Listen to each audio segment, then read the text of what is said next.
बोध कथा का बड़ा ही रोचक प्रसंग है कि जीवन का मूल्य क्या है। एक बार भगवान बुद्ध एक गांव में ठहरे हुए थे। एक आदमी आया और बोला, भगवान, जीवन का मूल्य क्या है? मैंने कई बार इसे समझने की कोशिश की पर नहीं समझ पाया। मेरी जिज्ञासा शांत करें। बुद्ध ने उसे एक चमकता पत्थर दिया और कहा, जाओ और इसका मूल्य पता करके आओ, लेकिन ध्यान रखना इसको बेचना नहीं है। वह आदमी पत्थर को लेकर बाजार में एक संतरे वाले के पास गया और बोला, इसकी कीमत क्या है?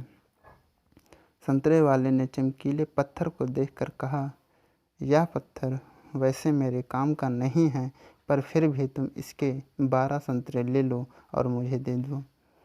आगे एक सब्जी वाले ने उस चमकीले पत्थर को देखा और कहा कि एक बोरी आलू ले जा और इस पत्थर को मेरे पास छोड़ जा। आदमी आगे एक सोना बेचने वाले के पास गया और उसे पत्थर दिखाया।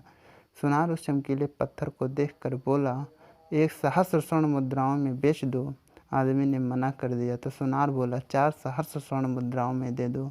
इसके बाद भी आदमी पत्थर बेचने को तैयार नहीं हुआ तो सुनार बोला, तुम इसकी जो कीमत मांगोगे मैं दूंगा तुम्हें। उस आदमी ने सुनार से कहा, मेरे गुरु ने इसे बेचने से मना किया है। आदमी फिर पत्थर को लेकर हीरे बेचने वाले एक जौहरी के पास गया। जौहरी ने जब उस बेशकीमती रत्न को देखा तो पहले उसने रत्न के पास एक लाल कपड़ा बिछाया, फिर उस बेशकीमती रत्न की परिक्रमा की, माथा टेका। फिर जौहरी उस व्यक्ति से बोला, कहाँ से लाए हो ये अमूल्य रत्न? सारी कायनात, सारी दुनिया को बेचकर भी इसकी कीमत नहीं लगाई जा सकती। ये तो अनमोल है।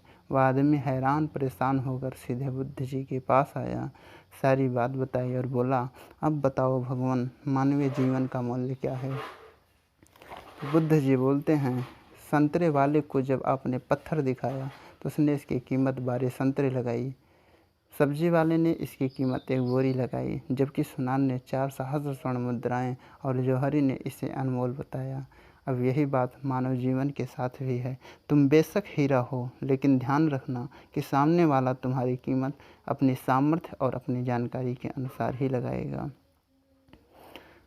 तो जीवन की परिभाषा हर किसी की अलग है। हर कोई इसे अपने ही नज़रिए से तौलता है। जैसा देखता है वैसा ही मोल लगा पाता है।